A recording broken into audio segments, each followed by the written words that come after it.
வாழ்க வையகம் வாழ்க வளமுடன். மழைக்கு ஒதுங்க மரம் வேண்டும், வெயிலுக்கு இளைப்பாற மரம் வேண்டும், தென்றல் காற்றுக்கு மரம் வேண்டும், பசியார கனிகள் தரும் மரம் வேண்டும், ஊஞ்சல் கட்டி ஆடி விளையாட மரம் வேண்டும், நமது பூமி வெப்பமயமாவதை தடுக்க மரம் வேண்டும், நமது வீட்டு பாதுகாப்பிற்கு கதவு வேண்டும், அதற்கும் மரம் வேண்டும். ஆனால் நாமோ மரம் நடமாட்டோம்.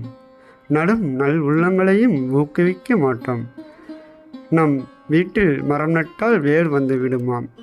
எண்ணங்கய்யா நம்ம எண்ணம். நமது எண்ணத்தை மாற்ற வேண்டும் நண்பர்களை, மாற்றி காட்டுவோம். சாலை போட, சாக்கடை தோண்ட, இணைய மற்றும் மின்கம்பம் நட, வீடு மற்றும் அலுவலகம் கட்ட மரத்தை எல்லாம் நாம் வெட்டுவோம். மேலும் மரத்தை நடுபவர்களையும் நாம் தடுக்க மாட்டோம். இங்கு எல்லா உயிர்களுக்கும் பாதுகாப்பை வாழ சட்டங்கள் மற்றும் எண்ணற்ற அமைப்புகள் உள்ளன.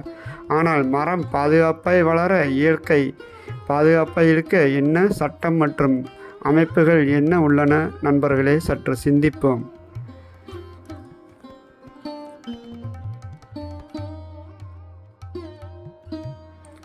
நண்பர்களே, நமது ஆரோக்கியத்திற்கு பல மரங்கள் உண்டு. அவற்றில் சில நார்ச்சத்து மற்றும் புரதச்சத்திற்கு கொய்யா மரம், இதயம் மற்றும் எலும்புகள் பலமாயிருக்க பலாப்பழ மரம், உடல் எடை குறைய, நோய் எதிர்ப்பு சக்தியை அதிகரிக்க எலுமிச்சை மரம், மேலும் தீராத பல நோய்கள் தீர நெல்லி மரம். இவற்றைத்தான் நாம் உங்களுக்கு தருகிறோம் நண்பர்களே.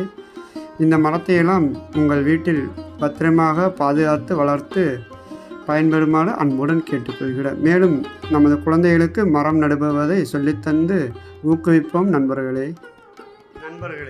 நம் எதிர்கால சந்ததியினர் வளமாய் இயற்கையுடன் ஒன்றிணைந்து வாழ நாம் இயற்கை வளங்களை பேணி காப்போம் நண்பர்களே. இடையே நமக்கு கொடையாய் தந்த இயற்கை வளங்களையும் மரங்களையும் நாம் பேணி காட்டுவோம் நண்பர்களே.